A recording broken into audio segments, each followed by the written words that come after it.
Um, Thanks for hanging out. For those who stuck around after Meadow of the Storm, passion project of mine that I really hope takes off. I think we have some really cool things planned. I'm gonna make you know, like I said, I'm gonna make like a podcast where it's just audio, so you'll be able to listen to it like on your commutes and stuff.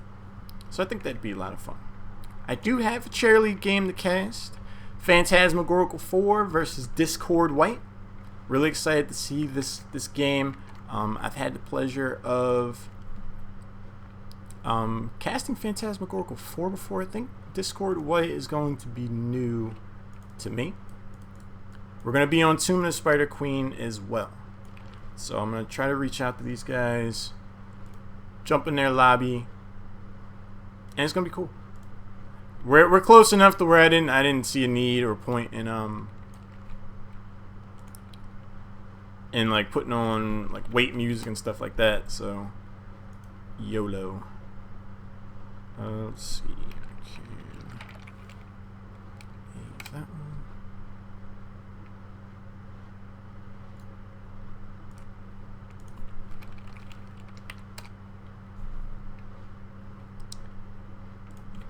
But yeah, Bleeders posted a link at Meadow of the Storm. That'd be cool if you follow that. Be really cool. So creating a game, Phantasmagorical 4. I need to add Le Capitan. Blue Demon. Alright.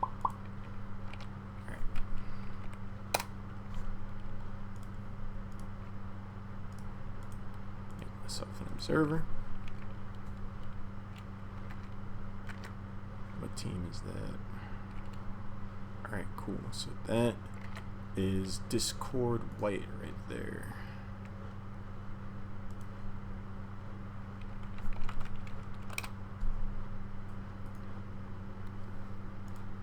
Invite into the game.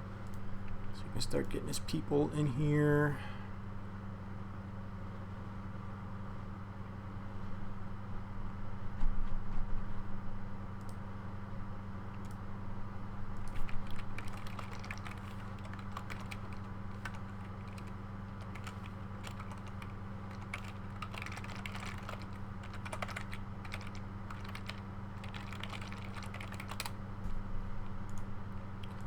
So sorry I'm quiet. I'm just getting everything set up.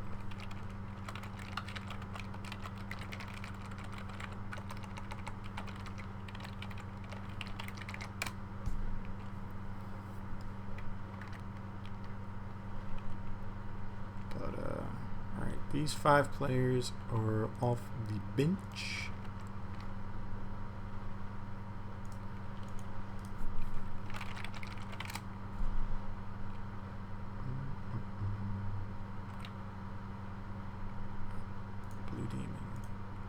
Fight the game. Got him.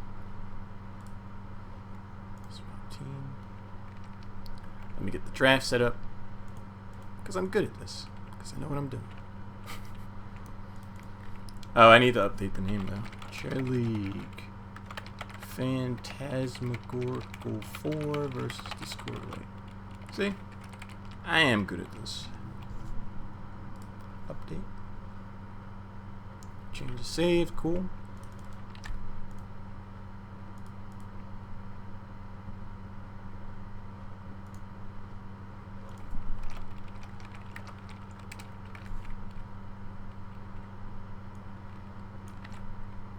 Get a draft link to Burger. There we go. Mike joined the lobby. Mike is on Phantasmagorical 4. Cool. Brad is on Discord White. So hope everybody's having a good night. I'm having a ton of fun. I really liked the episode of Meadow of the Storm tonight. Really excited for the guest that reached out to me, or the future guest that reached out to me. Big surprise. But the community's starting to notice what we do at large, and it's really cool. really cool.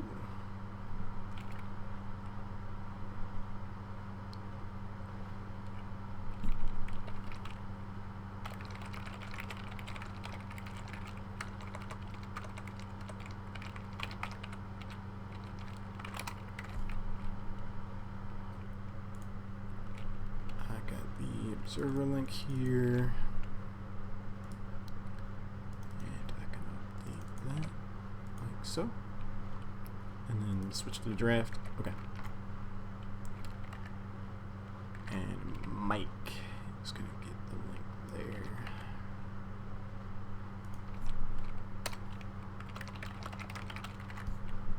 And I'll post the server link there.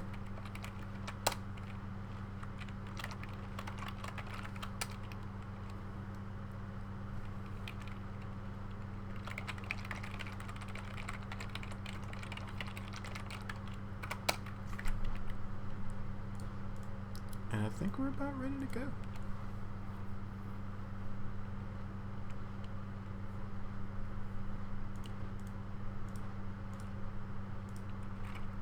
I think we are about ready to do this.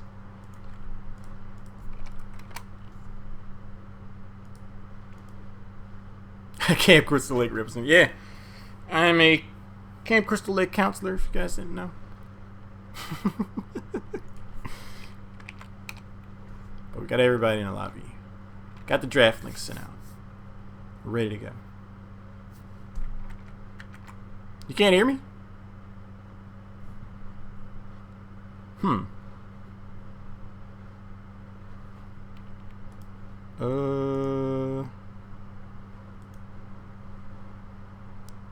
Am I just quiet, or you can literally just not hear me?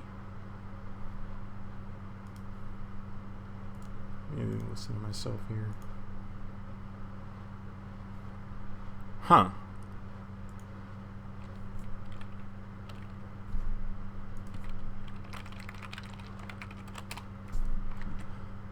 I wonder why that would be.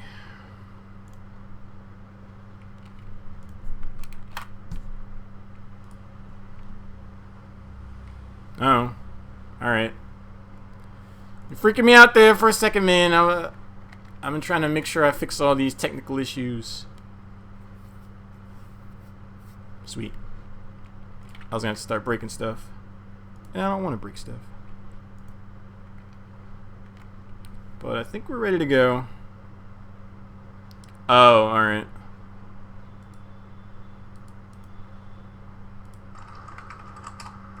You good, youngster. Wonder why that would be. Alright, cool. You'll hear me listening to myself there for a second. Okay. But again, thanks for heads up. If there's any like technical problems and stuff like that, just let me know. And I'll try to fix them as soon as possible. I'll try to make sure the production is there for people. But Discord White's ready. You're fine, troll. No, it's cool, Draxus. Like I said, I appreciate the feedback, and my goal is to give folks as good an experience as possible with casting. So, but here we go. We are underway here. Tomb of the Spider Queen, Phantasmagorical 4, and I think I'm just gonna commit to saying their full name the entire time. I don't know how we reasonably shorten that. So we're just going to go with Phantasmagorical 4. Home team, they ban out Zagar first. Tomb of the Spider Queen, a really cool map to play on. One of the smallest, if not the smallest, in the game outside of Lost Caverns. Zagar brings a lot to the table. Vision is really huge on a map like this, so I can understand why they banned that out. This does open up Kael'thas for them, potentially, if Discord White opts not to ban him out. But they do take the Fire Mage off the board. And that's generally what you see happen in the current meta these days. Home team will ban, the first pick team will ban out anyone but Kael'thas and force the other team into a position where they're either going to give Kael'thas or going to ban Kael'thas themselves. Phantasmagorical 4, availing themselves of Zul. Really strong specialist. Wave clears insane. On a map like Tomb of the Spider Queen, he can work both as the solo laner in the bot, or as part of, a 4-person death ball rotating between top and mid, which is generally what you see happen on Tomb of the Spider Queen. Discord White responds by taking the other big-time siege potential specialist in Sylvanas. You can get a lot of value out of Sylvanas on Tomb of the Spider Queen. Being able to lock down the structures while the Web Weavers do their thing will further sustain them and force the enemy team into a position where they kind of have to move forward to do more damage, either to Sylvanas to make her back up or to the Web Weavers, but then they're, setting themselves up for more damage. And that's a passive benefit that has really big implications in team fights, especially going into the mid game. Discord White also picks up Sonya. Best bruiser in the game, arguably, more melee assassin than warrior. We've seen her do a ton of work at pretty much every stage and level of competitive Heroes of the Storm, both professional, Hero League, quick match training, AI. Does a ton of damage, can stick to people with Mystical Spear. The spin gives her a ton of sustain. But Phantasmagorical 4 are no slouches here either. Johanna's really good on this map. Knight Takes Pawn will clear out waves in a pretty swift fashion, so that'd be really good. Li Ming brings a lot to the team fighting potential of Phantasmagorical 4. Cooldown resets on takedowns. A squishy hero like Sylvanas would see what the rest of Discord White's composition looks like. But there's a good amount of potential to really make the most out of Li Ming. Discord White, first team to ban in the second ban phase. A support has not yet been taken. So if they have a deep support pool, they might want to get that ball rolling, take a Rhaegar or Uther off the table, but they might want Rhaegar for themselves. They could ban out Uther or something like that here, but they decide to take Greymane off the board. Greymane and Li Ming synergize really well together. Go for the throat, getting the, securing a kill, resets the cooldown not only, or, it'll give you the free secondary go for the throat, but also reset the cooldown for Li Ming. And those two heroes can kind of help each other out on that front. And when you have a hero like Zul locking someone into place, it's really easy to land all that stuff. So I like the idea behind banning Greymane there. Limits some of the burst potential options of Phantasmagorical 4, and it leaves some of these top tier supports for Discord White to take, because they're going to have two heroes to pick after this. Rhaegar gets banned. I think that's a really smart choice. Discord White was almost guaranteed to go for Rhaegar if he was still available. And Discord White could respond by taking the other top support, Uther. We had a really cool discussion about Uther earlier in the podcast that I did. But we'll have to see what they go for. 31 seconds in the time pool. I do feel they want to take a support of some sort. If they're going to go double support, they could still hold that card. Tassadar still out there. That's a hero that synergizes really well with Sonya. Uther is picked up here, so they're going to have Divine Shield. Sonya likes that, I'm sure. Good get out of jail free card, and also a good engagement tool if used in that capacity. We'll have to see how Discord White decides to go for that. And they have not yet gone for a tank. They don't necessarily need to do that. Johanna already picked up. The main tank has already been selected for Phantasmagorical 4. But never trust a big butt and a smile. That girl is poison. I like that choice a lot. Lunara, I think she's something of an underrated hero these days. She can do a ton of damage. A lot of poke potential. Will definitely be annoying for Li Ming and Zul. It's going to force them back. It's going to be really good against squishier heroes like that. We'll have to see what kind of heroics to go for. Malfurion and Chromie. Whoa. Phantasmagorical 4 going in an interesting direction here, and you don't see Malfurion too much these days. Does a lot of single target healing. Could be a good response to Lunara's poison. I understand that. Tranquility might be a struggle. Doesn't do as much healing as it does these days. Chromie will definitely be the X factor of this, I feel. If Chromie's able to reliably hang out in the back line and do poke damage, could be rough. Anubarak is a nice pickup for Discord White as well. I think it's a solid response to what Phantasmagorical 4 has set up. Anubarak is really strong against Li Ming these days. He has dive potential, so he could get to a hero like Chromie. if they go for Cocoon. Taking Malfurion out in that capacity would be huge. Not only would that deprive them of support, but the rest of the team would have to focus on breaking them out of the Cocoon. And that's damage that's not going on to Discord White. And with a double warrior frontline that is forward leaning, that's going to be time that they can really assert themselves. And by the time they get Malfurion out of the Cocoon, Phantasmagorical 4 is already just in a defensive posture for the rest of the team fight. So, you know, Discord White has really set themselves up strongly. Phantasmagorical 4, if they're able to make the Chromie work, could definitely give them the edge. But I think that Discord White is going for the more traditional composition. So they stand to get the most, they stand to get a strong amount of value out of that, regardless of how well they can emphasize it. Whereas Phantasmagorical 4, they have a more player skill based composition in terms of making stuff work. The Chromie is the real standout. Malfurion's definitely going to have to, be mindful of their timing with heals. So I'm excited to see how this goes. 9 out of 10 players are ready. We're jumping into the game here shortly. Feel free to throw your comments and everything in the chat who you think you want to draft, stuff like that. Always cool to see. But I think we're about to get this show on the road.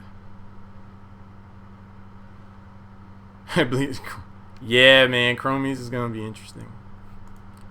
But let's jump in here. Let me unmute the game, which is playing on my TV and not my headset, because I'm good at this. So I'm going to just sure that's super loud, and I'm going to just mute my TV so I won't have any sound. I forgot that I had, you know what, I can kind of fix that though, so let me.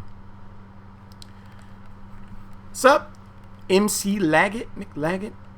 What's going, man? No one picked McCree, GG. Alright, so what I can do is just disable that. Alright, there we go. Okay. So let me know if I need to adjust the volume. I just disabled the HDMI input, so it just comes out of my headset. But I think we're good to go. Good luck, have fun, friends. I love sportsmanship and chair league. We got Phantasmagorical 4 on the left here, the home team. Peruvian Jedi is on Chromie. Blue Demons on Malfurion. Lord Merlin is on Li Ming. Bojangles is on Zul there. And Mike is running out the composition on Johanna. Over on the right side, you got Discord White. Brad is on, who is that? Uther. Waldo is on Sonya. Burger 987. It's on Anubarak. Blinders on Sylvanas down here in bot lane. Hysteria on Lunara. And yeah, man, the humidity has been real lately. It's nice at night, but during the day it's pretty rough. Mike hanging out here. He tries to go. Burger tries to go into the bush and finds Mike just already standing there. So he burrows back. The orb does hit Blinders. Oh wait, good old. There we go. I know what I'm doing. I'm good at this. There's the ticker as well.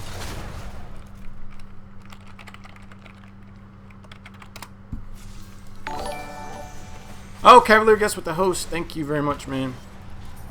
So we do see a 4-1 setup for both of these teams now.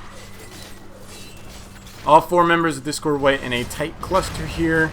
Bojangles out front. Finds himself locked down, eating a ton of damage. Zul on the retreat, but Blinders took a good amount of damage themselves. The Q. Bojangles had 15 health. 15 freaking health, but is able to get away there. Nicely done on the side of both teams, showing their stuff, showing that they can do it. Good amount of poke damage, good amount of burst damage on either side. It's going to be an interesting game for sure. Mike down here up against Hysteria. Wave clear is definitely going to be a nice factor there. Johanna typically isn't the solo laner that you see in the bot lane. And Lord Boo, we definitely stand to see Snoots getting booped. One might get booped just now. Bojangles again on the aggressive front. Does get the root down on Waldo, but he's behind the tower, so he's going to be okay. Burger playing a dangerous game, finding out what magic missiles feel like. Lord Merlin, very cool positioning. Surprising the members of Discord White with these magic missiles and orbs over the wall. And that's going to be something they need to be mindful of. Li Ming can be very crafty on a map like this. Burger activates the trap. The root is not there in time, though. That's actually that's a really good amount of synergy. I didn't even think about that. Chromie's thing can lock someone down for a root easily. And you get left out on that podium long enough, you can have a bad time. Neither team has gotten a takedown just yet, though. Looking at the level 1 talents, you got Knight takes Pawn, Compounding. I honestly don't even know Chromie's talents that well. But Compounding, Ether, and Bronze Talons. The cooldown reduction on Innervate from Malfurion. Shade, not surprising there. Power Hungry for Li Ming. Not surprising to see Dampened Magic or Locust Needles for Anubarak. Got these members. Got 3 members of Phantasmagorical 4.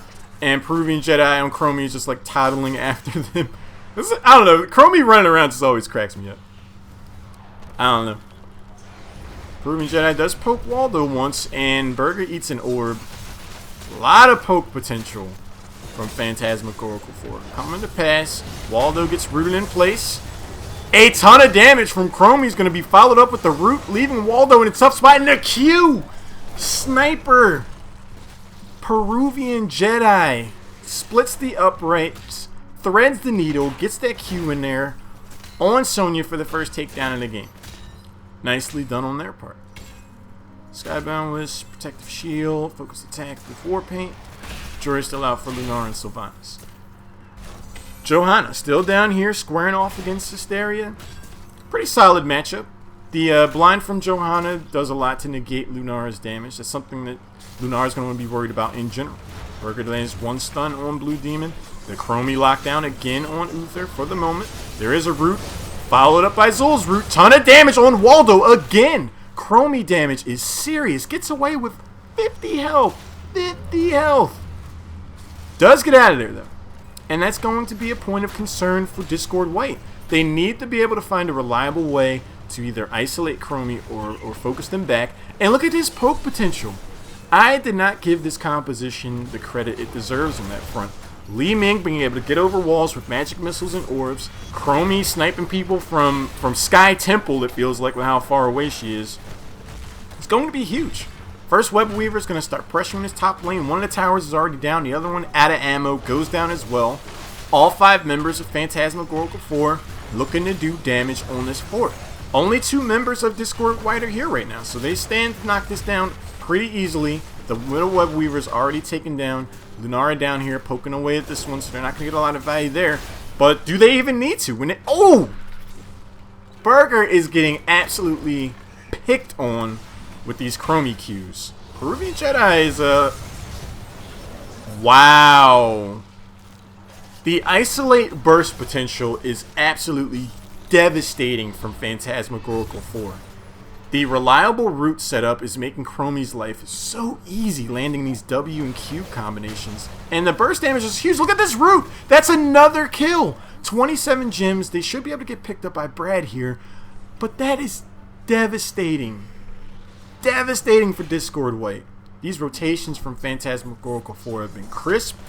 The coordination and blow-up potential has been absolutely amazing. Bojangles is caught forward here a little bit, though. Eats a ton of damage. The orb not doing so much on Waldo. The root is going to force Burger back, and the W lands from Peruvian Jedi. And that is a sight to behold. This is a composition that is not, stun heavy by any terms or any means, but it doesn't necessarily seem to need that. The Zul root is a guarantee that makes Malfurion's life easy, it makes Chromie's life easy, and Blinders might be caught out here in a rough spot. The Haunting Wave is actually going to get negated by Zul's root. The orb misses, so does the W. They're going to start walking forward. Burger is going to move up here, can potentially try to peel for his teammate. Doing good enough a job so far. The Q misses from Chromie. The Haunting Wave. Oh, actually gets canceled out by the stasis. But they're just able to get away, and so is Berger. And this is crazy. Waldo trying to spin the wind, trying to get back towards the towers. Gets yanked by the Condemned, but he is able to escape. And it's a narrow one for all the members of Discord White. And Lord Boo, I believe this is Division 2. Heroics around the corner. And it's just been a frightening composition from Phantasmagorical 4. Again, I did not give this range burst potential the credit it aptly deserves. They're doing a really good job landing these roots, but Blinders is able to move in here and sneak away this turn in. That should buy them some time to try to get their heroics. But they're pretty much saying, we're not looking to get a ton of value out of this Web Weaver push. We're down to talent here. We don't have our heroics. We're just looking to stop the bleeding, so to speak. We need to slow this game down, try to find a way for us to jump in and start to make some plays ourselves, because Discord White has pretty much had to just respond to what Phantasmagorical 4 have been doing. Looking at talents real quick, you got Blessed Momentum, Blessed Shield, Slowing Sands, Dragon's Eye, Enduring Growth for some more heal, Twilight Dream over Tranquility, and I think you're actually going to see that more, even in Malfurion solo support setups. Tranquility just doesn't do the healing that it used to, and there is enough burst damage on the side of Discord White to where you might just end up dying anyway, so the silence could get, be very useful here. Disintegrate, Jury's still out. Argument to be made for both. Talk about the rest of them afterwards. The heroics are picked up. A ton of damage going out on the both teams. This Divine Shield gets used. Blinders on the ropes trying to Haunting Wave away. Gets over the wall, but the poison is going to be enough for the secure kill there. Everybody is blowing up. This is an absolute bloodbath. Unreal. Only Hysteria gets away with full health thanks to Uther. And, Lord Boo, I submit to you that Snoots are getting booped. Oh, it says, I gotta remember not to do that. Rip. I gotta, turn that off. I use that when I'm streaming. That's the second time I've done that this week. Export, bro. Yeah, my bad.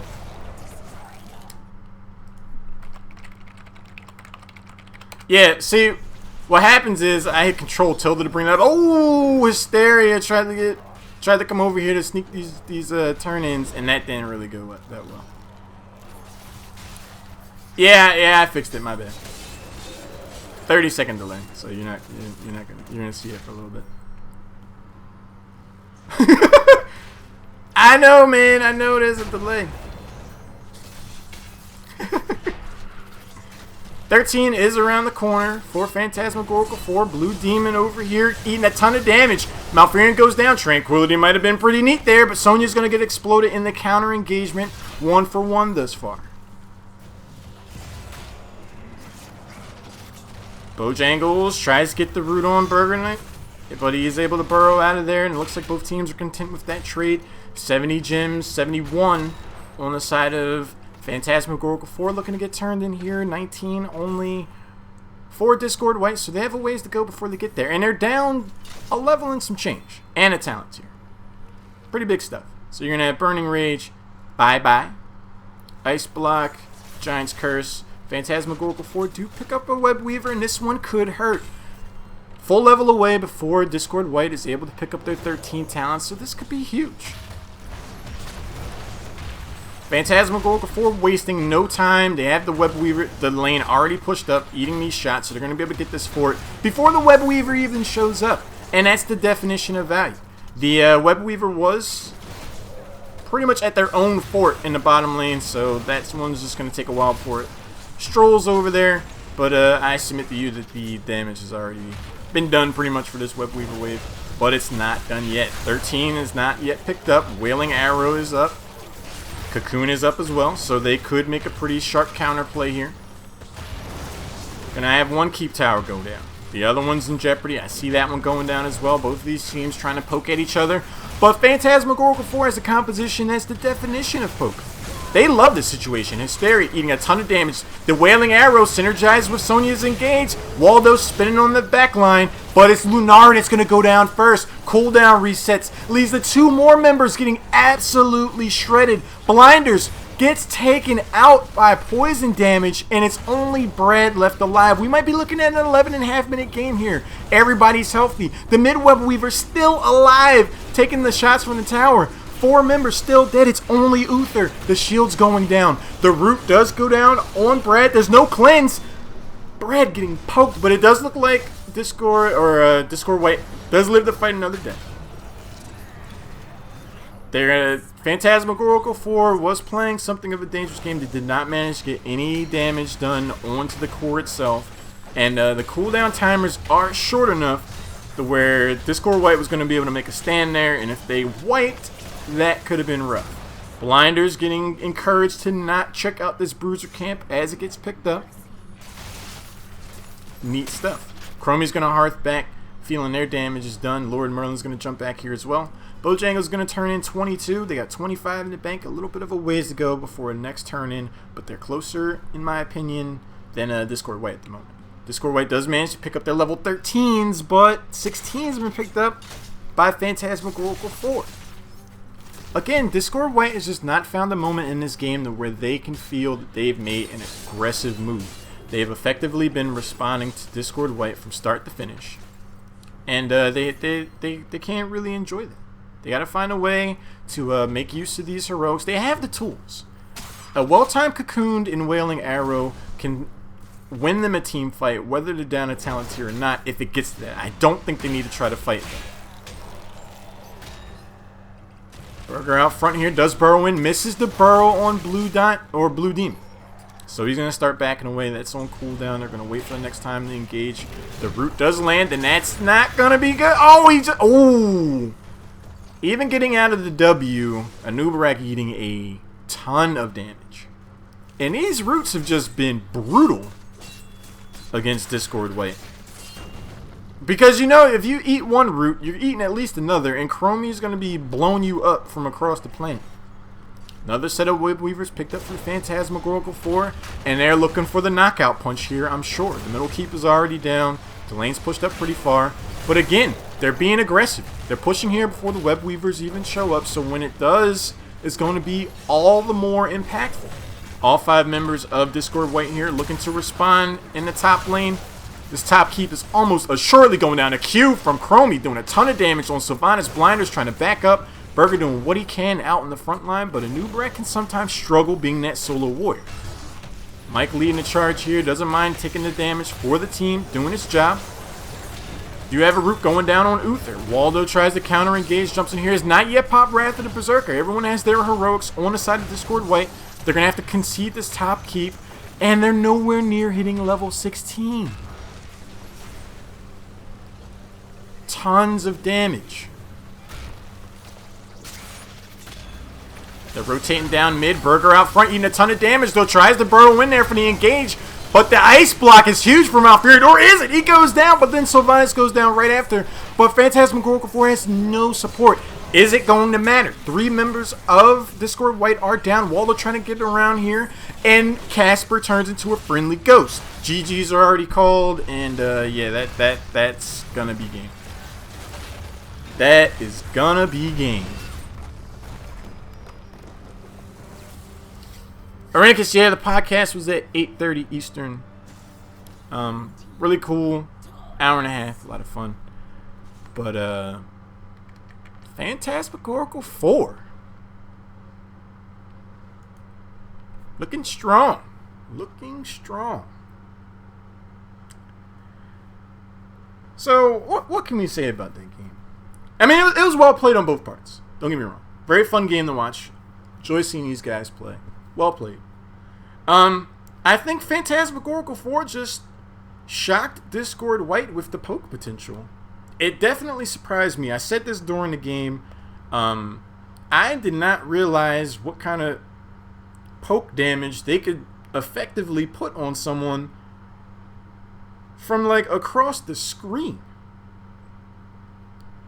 The Zul root made it super easy for Malfurion to follow up with a root. That was all the time in the world Chromie needed to do their damage. And Li Ming, hey, Li Ming does damage too. Li Ming does damage too. So whenever Phantasmagorical 4 coordinated that perfectly, someone just got deleted. Like, they were either deleted or they were just like, I'm just glad to be alive and I need to retreat. I can't even think about trying to fight. Discord White did put up a good front in some of those team fights. It did turn into something of a barroom brawl each way, but it always ended up kind of slanting either towards Phantasmagorical 4 or the earlier, structure advantage that they had. Just kind of like, well, even an even trade is something of a loss for Discord White. And Discord White just never had a moment where like, all right, we won that fight. Like, what's next? I think that Sonya and Anubarak, they could have, like, if they were able to set up some kind of engagement, they could have locked down Li Ming or Chromie enough to secure a kill and win the team fight early. Export says Discord White really needed to be more active with the cleanse if they even took it. Let me look at the talents. That's a good point.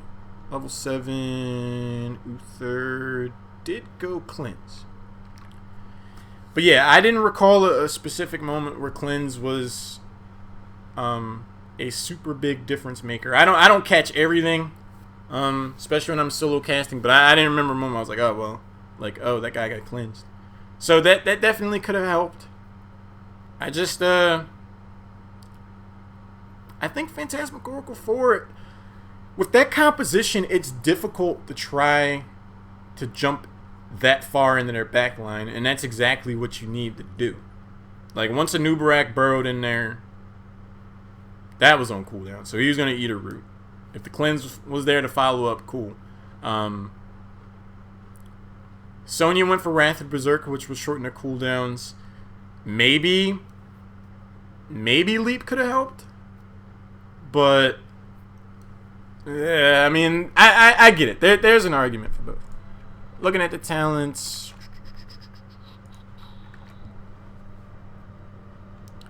so School says, what made Chromie so good? The root setup made it just dead easy for Chromie to do work.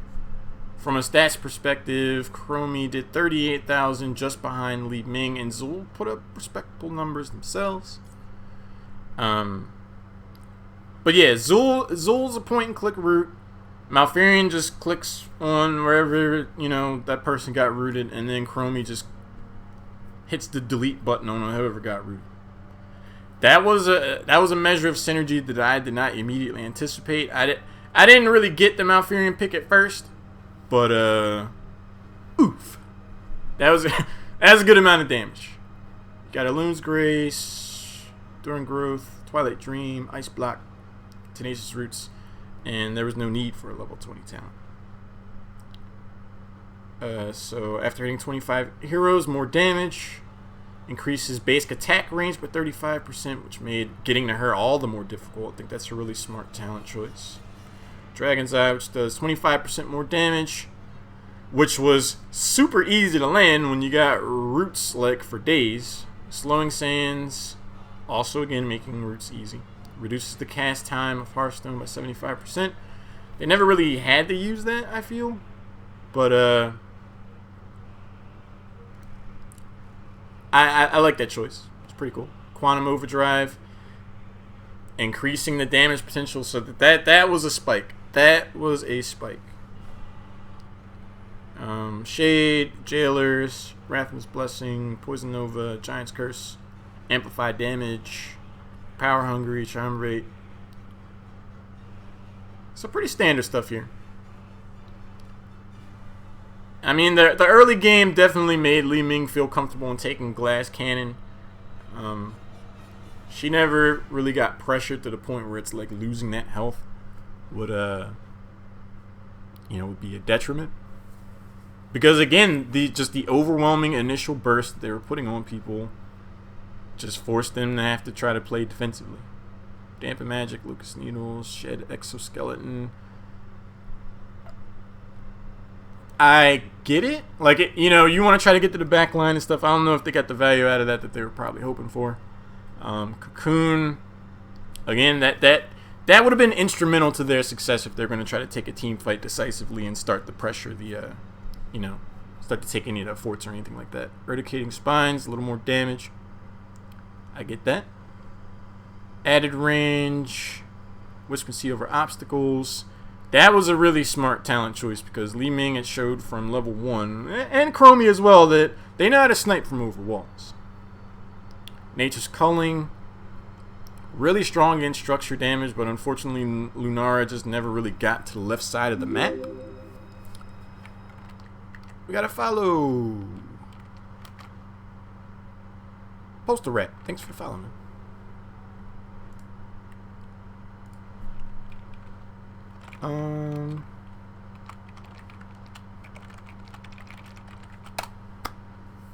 Wow. So that was the only game I had scheduled tonight, but I just got a whisper said, "Are you casting the game right now? I have a Div 2 team playing that want to be casted if you're interested." So the night is not over yet.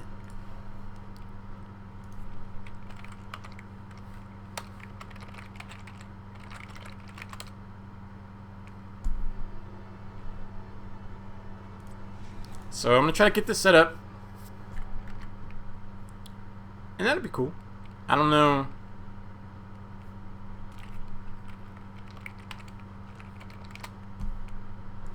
I don't know the team's names. I don't. This is the definition of doing it live at this point. But, yeah. So, I mean, again, that was a really cool game. Didn't get to go over all the talents, but I think we're all here. Yeah, we're casting it.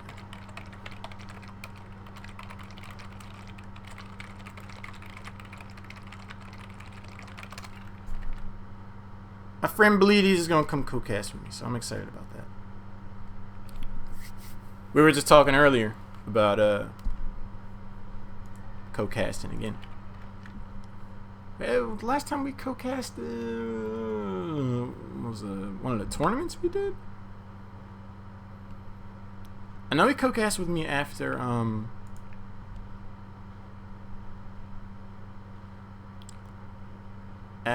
one of the Meta of the Storm episodes. I don't have the best memory for that sort of thing. But I'm gonna jump in the Discord. So we're not done yet. We're not done yet. Jumping into the Discord. Alright, cool.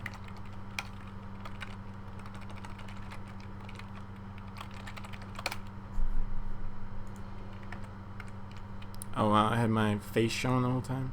I didn't need that. TriCast is tough, man. TriCast is really tough.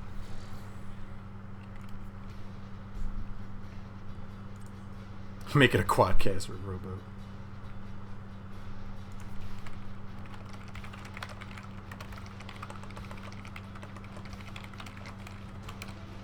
So I might have to jump back to the lobby. Hello? Yo, hey man, how's it going? Going great, how's it going, man? Good. They're sending me the draft link, but I don't know if we really need that at this point since the draft is done. But I'm gonna post that in the... There's that. Let me know when you're in the game, and I'll pull you in here. How Cav bleeds Rowboat quadcast. I don't even know where Rowboat. Oh, he's over there by the window, like completely knocked out.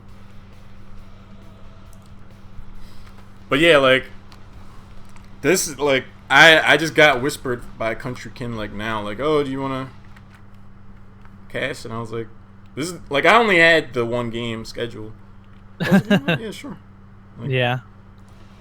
I like to do the cast. Alright, so I'm inviting you into the game.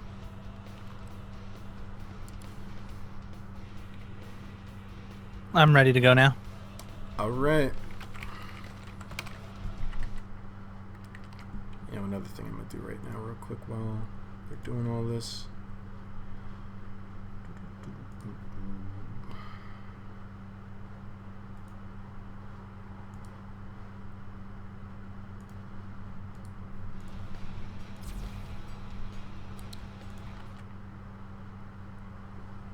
Oh, wait.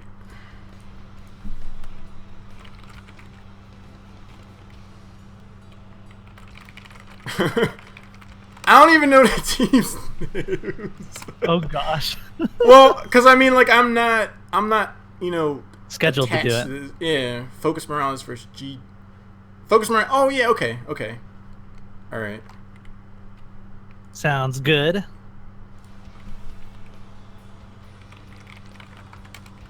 All right. So what I can do is, like I said, like guys, this is the definition of live. So on the We're doing it live. Doing it live. Precisely. Chess, and then left. I'll just put Focus Morales.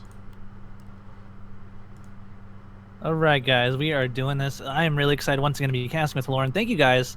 Hopefully you tuned in, some of you to the show Meta of the Storm, but if you haven't, we're doing that every Tuesday. You can check out the VOD if you're something that you're interested in. As we're getting this ready, I'm buying Lauren time as he's getting this lobby ready. Yeah, I mean, oh, the other thing I wanted to do.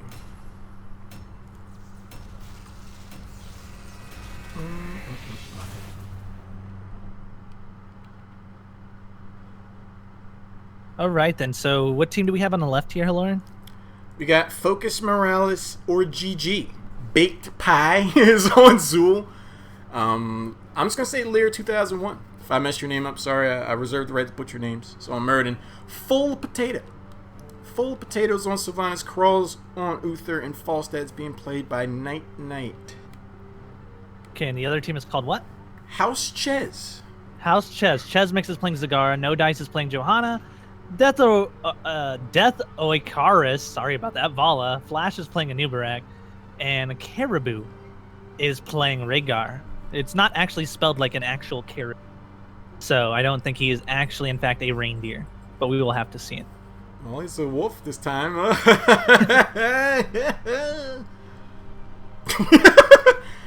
Alright. And I'm on top of production this time. So we're not going to miss any action. So I checked on OBS and it didn't show the map initially. But we find ourselves back here on Tomb of the Spider Queen. Yeah, Tomb of the Spider Queen, a map that's all about rotations, all about how you can get the most efficient way of wave clearing. And one team has Zul, so that's always going to be hard to deal with on this map whenever he gets through the ban phase, as he is really good, especially partnered with Sylvanas. Yeah, I mean, if Focus Morales picks up a set of web weavers, it is going to be a point of concern for House Ches for sure. Both of these teams, 5-on-5, looking to slap box mid, presumably. And here they go, Bleedies. Yeah, let's see exactly what kind of fight's going to break out here. It's always interesting to see if a team's going to commit to just pushing or if they're actually trying to do an engagement. Yeah, No Dice out here jockeying for position. Baked Pie could have potentially got caught out there, but it's going to be okay. Q from Anubarak lands the first stun, but the Condemn follow-up is there as well. Both these teams kind of poking at each other. Yeah, you usually won't see too much of commitment. No team wants to sacrifice too much to their advantage, especially if you have those two specialists. Yeah, both teams kind of feeling each other out. You do see Sylvanas and Zagar squaring off in the bot lane. A good amount of chip damage gets put on Baked Pie, but the 4-1 rotation strong from House Ches, but Night Knight's able to get back in time. Yeah, Night Knight for the rotation here, going out early. We are seeing this, like I said, it's going to be happening every single time when you have that Zul on your team, the rotation winning out here. But actually doing a great job is the red team right now. Looking decently strong here. Of course, no picks going out. No Dice taking a little bit of damage, but he is Johanna. He should be completely fine. And looking at this bottom matchup, Full Potato actually doing pretty well against Cigar, but has to be careful. We're actually taking a lot of damage, having the back away, not going down though. Yeah, Full Potato showing some cheeky signs of aggression that far out against Sylvanas. Stand get poked out a lot, but a good amount of action in the top lane. Yeah, Johanna almost taking a little too much damage there, but man, just to get away, especially whenever you have that Iron Skin going off, allows you a little bit of room to make some mistakes. Probably took more damage than you need to, but you still have Rhaegar, and the lane clear is just continuing. Not the most exciting part of the map, but it's essential really if you want to get ahead. But both teams looking really even right now in terms of experience. Yeah, the 4 rotations now strong on the side of Focus Morales. And Demigod, no, I'm not on drugs. If anything, I'm high on the enjoyment of casting Cheerlead. But anyway, even experience, even levels. Yeah, Flash has to be careful. He actually uses Engage to go in here to clear this wave. If they had followed up with a little bit more CC, he could have went down. but the Stormbolt was not connected right there. They did not connect on it. He's going to have to make sure on a Nubarak that he watches that in the future, because that could spell trouble if you use that dive as a form of wave clear. Yeah, we'll have to see if they go for the talent that reduces the cooldown reduction on that. I anticipate that they will. I hope that they do for their sake, especially against a composition like this. Like we saw in the last game, Nubarak dives in, gets rooted by Zul, and he ends up having a bad time, so that would be a very smart choice. Very interesting what we're seeing some Vala going old school. After the auto attack bust, we've mainly seen like a auto attack focused Vala build, but she's actually went the 2 puncturing arrow talents. We do see a stun going on Flasher. He's trying to get away. He does have that charge to get away at the right time. But yeah, Vala going for more of a puncturing arrow build, so going old school Vala. Yeah, I actually use that build a lot, like when I'm playing Quick Match or Solo Queue Hero League. I do think you're going to start to see something of a resurgence of that, depending on the support. But we have a ton of damage going out on the Flash here. Iron Skin gets popped for Johanna, so no dice is going to be okay. And the 4-1 rotation continues for Focus Morales. Yep, as you're saying right now, it's level 5 to level 5. No team really making an emphasis on the turn-in. I'd like to see that right now. Whoever's going to be able to get ahead on that is going to eventually push forward and get maybe that steamroll advantage that you want, especially if you're the team with double specialists. But knowing that right now, Red Team is making an effort to get these gems in so they don't fall behind. But the root's going out on No Dice here. No Dice actually could be in trouble. No Dice for you, Johanna being the first death of the game going. Lear did an excellent job of body blocking Johanna and giving the rest of his team time to burn down that Iron Skin. That was instrumental in getting that first takedown of the game. Nicely done on his part. 27 gems turned in so far. And Akuma, yeah, I need to update the title of the stream. For context, Akuma, like, I got asked to do this like after immediately. Yeah, like literally house. Full Potato actually taking a lot of damage down here bottom. Actually going in range again to the Bane, almost getting taken out there, but we do have another engagement going on top here. It's 35-19 on the turn, and No Dice going really far ahead once again, but doing a really good job of soaking up that damage for the backline to do the damage. Managing to get away and escape quite nicely, though. Yeah, Flash is kind of poking 35-38 in terms of turn-in. Both teams on the verge of hitting a level 7. Lear might be in a tough spot. No, he's going to be okay. Focus Morales right now. If I'm you, I definitely want to get that specialist advantage. You want to be looking for turn in bottom when you're rotating, maybe getting a pick on somebody as they're doing that. They did scare off Cigar here. We're having Kirill and Full Potato trying to attempt to turn in. That will be enough if they do that, but we do have Vala going in to stop the turn in. Does stop Full Potato, but is taking a lot of damage in return for that. I mean, that was at the nick of time, and it actually turned out to be a pretty huge play because the first Web Weaver is actually going to go over to House Ches. Yeah, so really well done for Vala to come down there, have the knowledge to know that the turn-in was going on with that creep vision from Zagara, and then turn that around to get the first turn-in, which is what you have to do against these really strong specialist comps. Stay even to level 10, start winning those team fights, prevent the snowball from happening. Excellently done by House Ches. Yeah, the top lane is the one that's pushed up the most, but that stands to be the first Web Weaver that gets absolutely shredded. You got the front line of House Ches looking to jump in here, misses the burrow, Baked Pie. Caught out, gets stunned, is able to get out of here though. Uses his shade to secure that escape, and the pressure is on from House Ches. Yeah, they're pushing up here really top. That's what you want to do with the first Web Weavers of the game. They're not very strong. You want to make sure that you're getting that push in and doing one of the towers. I would like to see them have at least one hero in every single lane so they get the maximum potential for soakage. And we do see that rotation happening now, but getting pretty decent value. And I kind of laughed when he said Zul getting caught out because it's so hard to catch that. Zul, he just pops his trait. He's like, see you nerds, as he did right there. He's like, GG easy. Escape. Does manage to get out of there. The root from Zul is countered out by Iron Skin. And House Ches looks to be content with what they got. One thing that I'd point out is Full Potato and Lear were down here pressuring Chesmix. So they had a little bit of a 2v1 action, but Zagara did manage to stay alive there. No, this is a time you didn't get too far ahead, which is really unfortunate, which, you know, that's kind of expected with the first Web Weavers unless you have Sylvanas. So you're going to want to goaltend, but you want to goaltend as much safely as you can. And look, they're going in right now. This is what I'm saying. You want to goaltend, just poke as much as possible, prevent the turn-in if you can, but do not overcommit, as we could see that actually happening now. But, oh, there goes a Nubarak right there in for the burrow. Baked Pie trying to escape here, popping that trait, using it to get away here. Meanwhile, Muradin also getting quite low there. So excellent job there by Ches to make sure that they did not get that turn-in while not overcommitting themselves. Yeah, they did manage to bully the members of Focus Morales back. Good job on their part, and I think that's going to be absolutely critical to their success in this game. They can never afford for Focus Morales or GG to get a set of Web Weavers. Zul and Sylvanas will be an overwhelming amount of pressure with Web Weavers, and they just have to prioritize that. But Chesmix caught out bottom here with a swift rotation, secures the kill there, the second one of the game, Bleedies. The caster curse is alive and well. I said exactly what you need to do. You want to interrupt. You don't want to overcommit. That's exactly what happened with Zagara. And now not only do you not interrupt the turn-in, but now the turn-in gets further side here of Focus Morales, who are going to begin their push, which could be extremely dangerous with a Sylvanas Zul, especially hitting level 10 right now as they just have.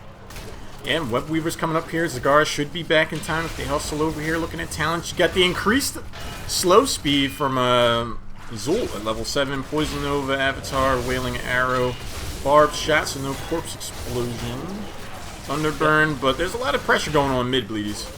Yeah, definitely. Big Pie taking quite a bit of damage here. Has to be very careful with that poke that's coming out of Chesmix, as well as a Death Icarius, as I'm saying that completely wrong. I'm making up my own pronunciation for it. They're trying to push in here.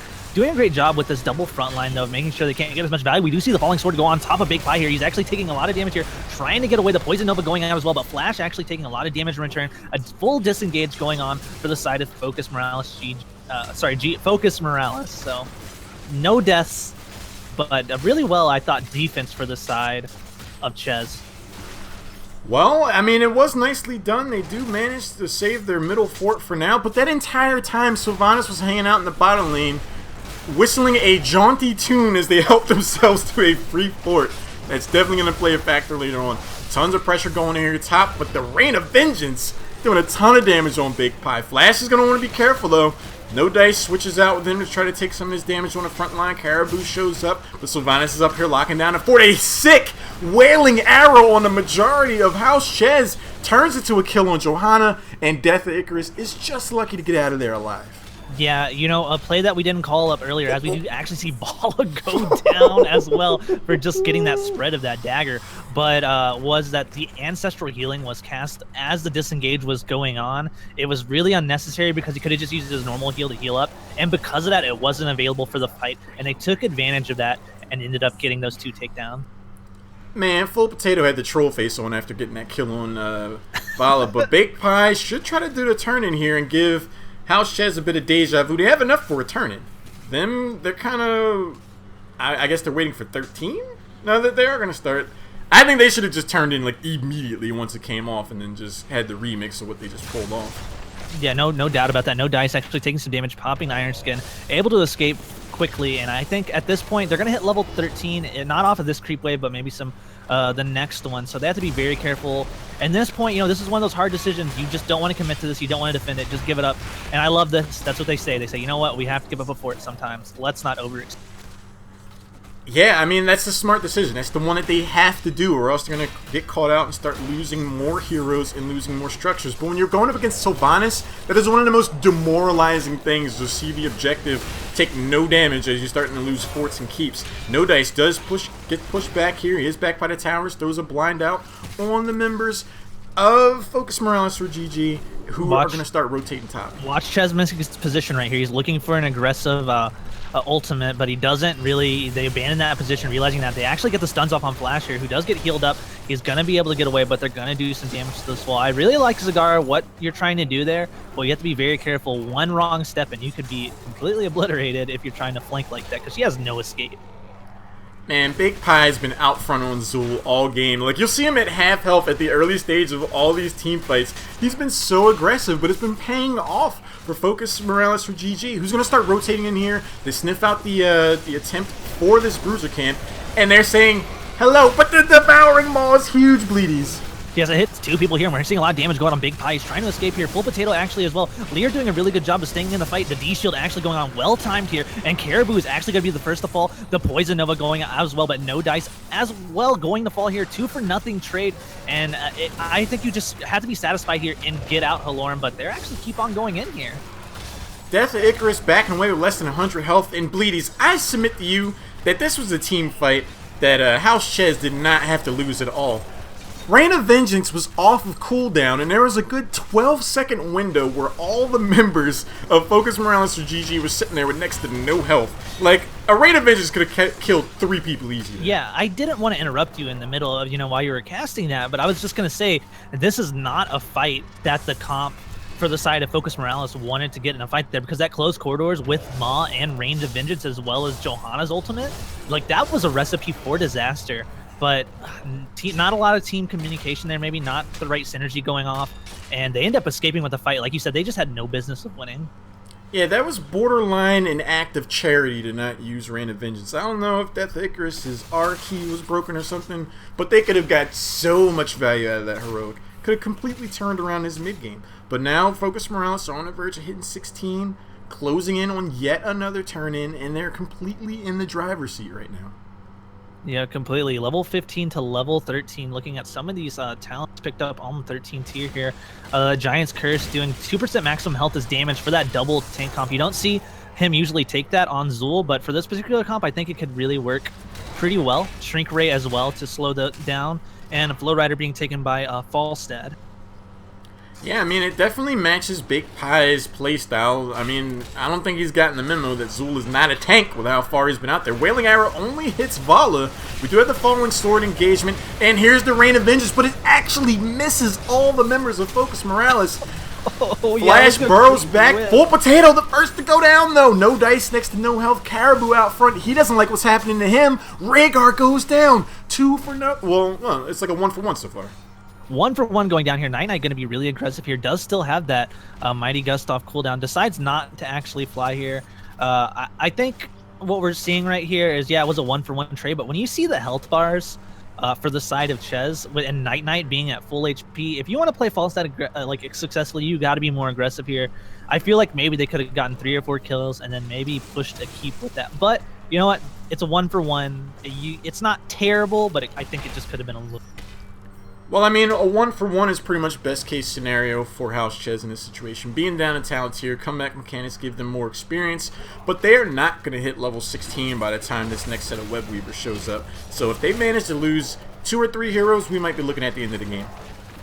Yeah, I agree with you here, and you know, there's a lot of different ways that Strafe can be countered, and this comp, you know, can be stunned out by Muradin, by Uther if you get really out of position, Wailing Arrow and Gust. So I understood why you took Rain of Vengeance, but it's been really key in their team fights that they need to nail that. They haven't really so far, and I think if, you know, even being above a talent, if they can wombo combo off of Ma into that, they can turn this around, but it has to happen really soon before multiple keeps do go down. Yeah, they have the tools there. Rain of Vengeance can cocoon, even down a talent tier, can definitely secure a team fight. You got all the members of House Ches, minus the support, which could be really huge. Iron Skin gets burned down early, Savant's locking down the towers, and the Falling Sword actually saved No Dice's life.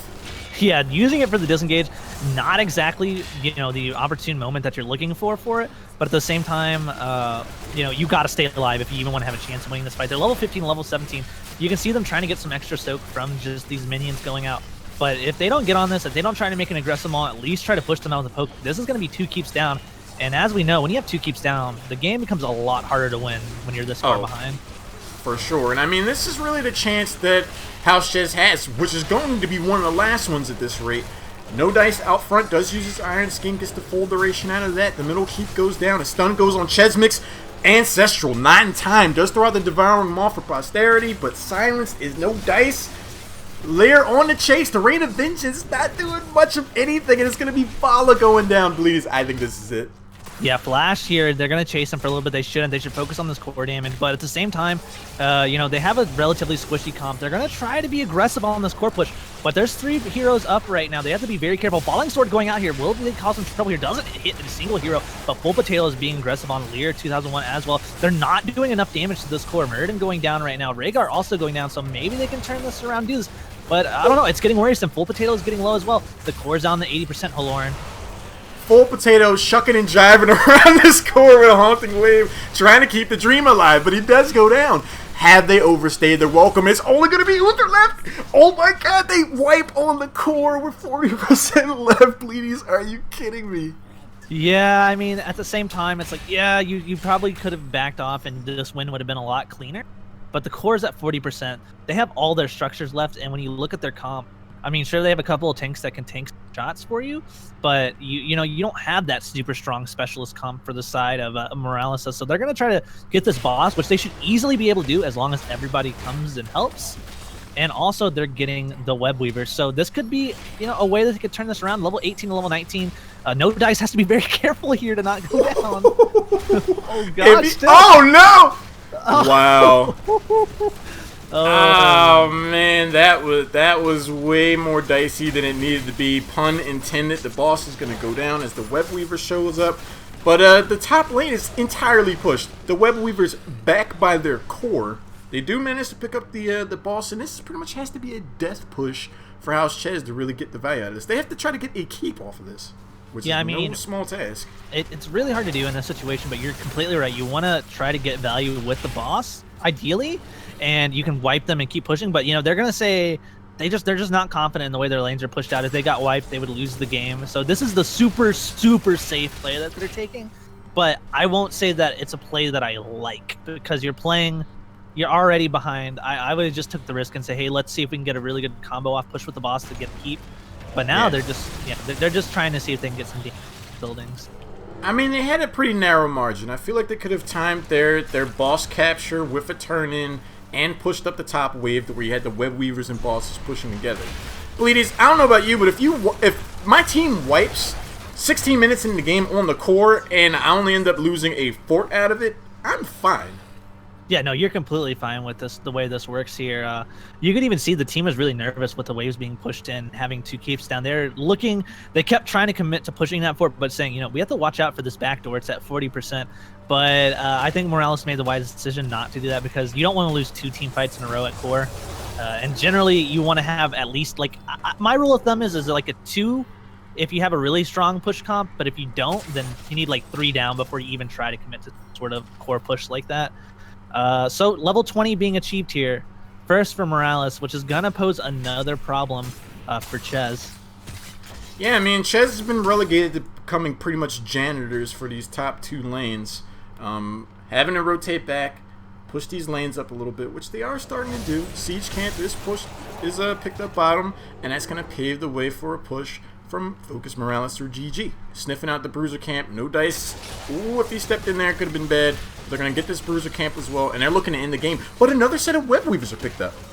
Yeah, definitely. You want to do that at the same time. It's going to be hard to get value out of it. This is one of those things that getting Web Weavers, you want to do it.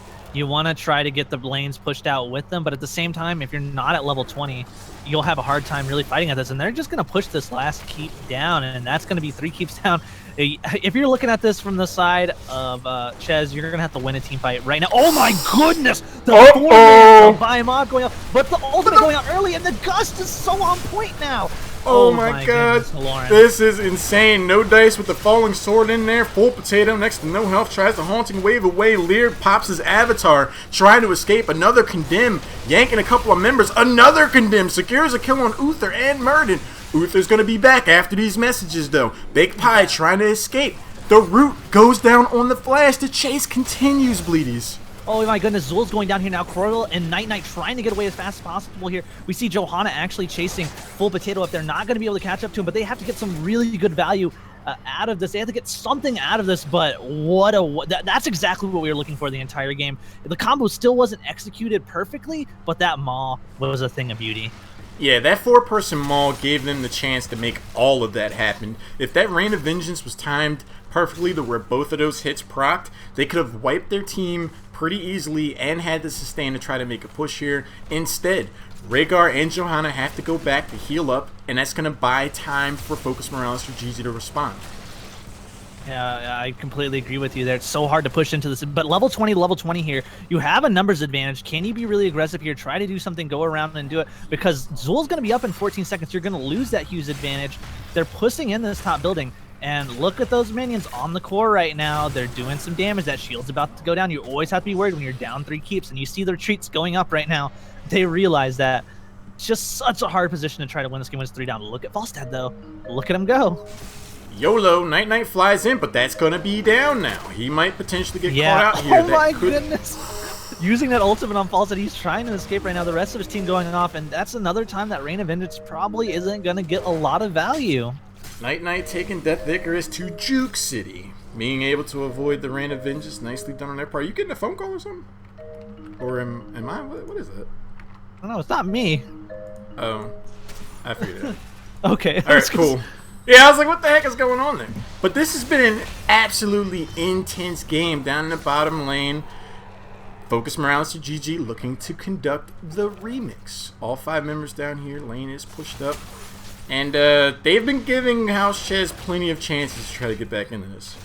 Yeah, I can agree with you on that. And I think right now they're realizing that they're playing safe. They just keep on pushing out the lanes, getting these gems, getting maybe the occasional camp as well. And you can just win the game. I mean, if they get a Web Weaver turn in, it's going to be near impossible to defend all the Web Weavers from getting right directly in their core. Knowing this, Chez has to be really aggressive in the way that they play everything. They have to pay attention to those totals and make sure they can counter something, because right now they're just on the back foot and they're rotating towards the boss, but really risky play, especially with those siege camps coming up. They do check it. They're thinking about it, but those creeps are going to show exactly where they are. I mean, risky is what they're going to have to do if they want to have any chance at this game. They are without structures and 40% left on their core. Anytime they try to wait out, they have to worry about the backdoor action. And here's something that's really troublesome, guys. If you're a team that wants to get further in here, if you show all 5 right now bottom, you lose the game. Because if Smart Team will say, hey, if you show 5 pushing that camp, we're going to take the boss right now. And look at that. That's what they're doing. They're saying, oh, look, they showed right now. Everybody is down there. Let's take the boss. If we take this boss, we win the game. You can't do that this late in the game. Yeah, rotations have been a critical issue for House Chez at important stages of this game. There's going to be a free boss with only 40% on the core. The moment this gets captured, that's going to be in. And the response is delayed and late from House Chez, and I don't think there's anything they're going to be able to do about this at this point. Nah, this boss is going to actually just end the game by itself, even if they come here and try to do as much damage as they can. They don't have a really strong boss taking in general. You have those bruisers pushing on here. You have the entirety of the enemy team pushing on your core. This is GG, and that's why the small little things you have to work on your gameplay as you try to get better as a team. Do not, even if you have all 5 of your members down bottom, don't show 5. You just can't. When you show 5, it's done. That's a beautiful point, Bleedies, and we're seeing why it's important, because there's just way too much pressure here. Zagara does go down, and the core falls as well. The moment that boss got picked up, that was GG. Yep, GG indeed, Halloran.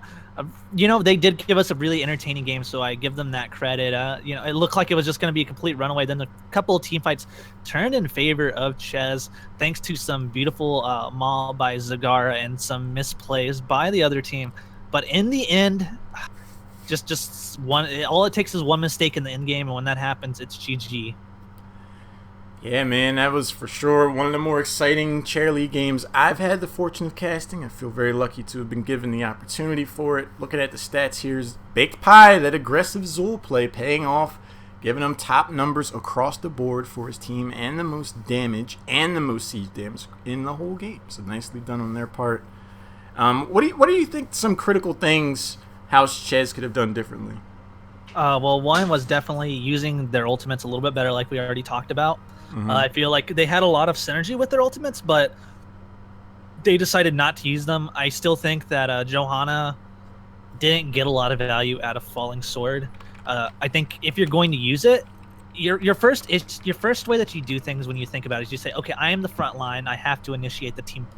But sometimes when you take different ultimates, you have to think differently. So when Zagara landed that Maw, if you had that Falling Sword land on everybody who went outside of the Maw, combined with the CC from Vala as well, you have a really good combo. Trying to initiate with Falling Sword, just their team just spread out and you didn't hit anybody. So I think they could have done that differently. And once again, just having that knowledge, the map presence, knowing that there's a mini map that exists in this game, and if you show yourself, like, your team's going to know exactly where you are, and they're going to be able to make that boss play like they did at the very end.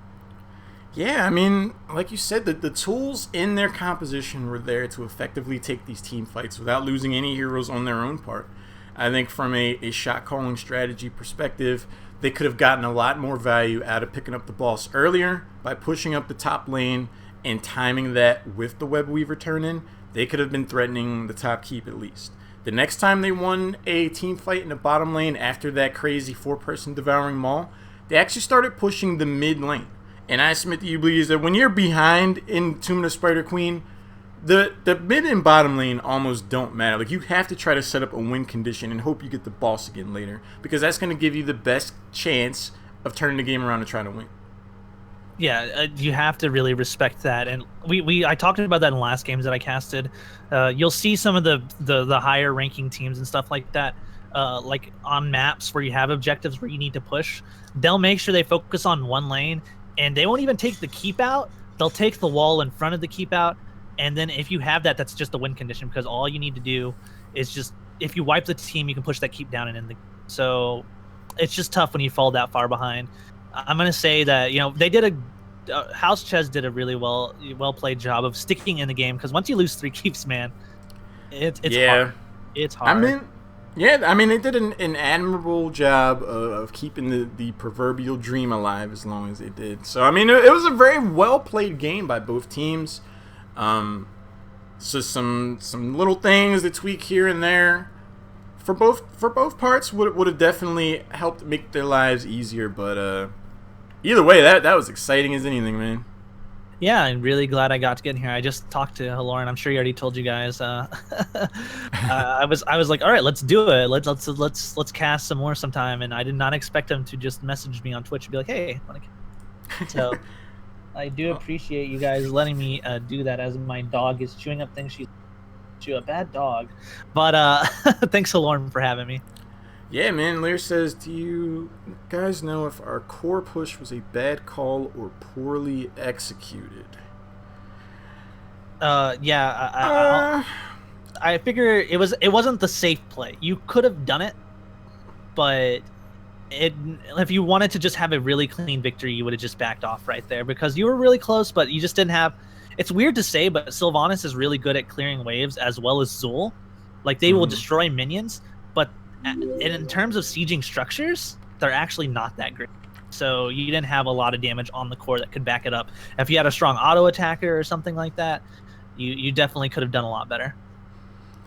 I think it was definitely possible to pull it off, but you would have to be really specific about how you focus things. You needed to try to get another takedown before they're up as 5, I feel. I think there was some indecision on you guys' part. We're like, can we do it? Can we not? And while that was going on, there was a lot of damage that the core was putting on the members of your team before you even really committed to try to move in there. So I think those two things, like, if you guys focused on getting a takedown all together and then went for the core and kept their death staggered, you probably would have had a better shot at it. But, it was fun. It was fun to watch.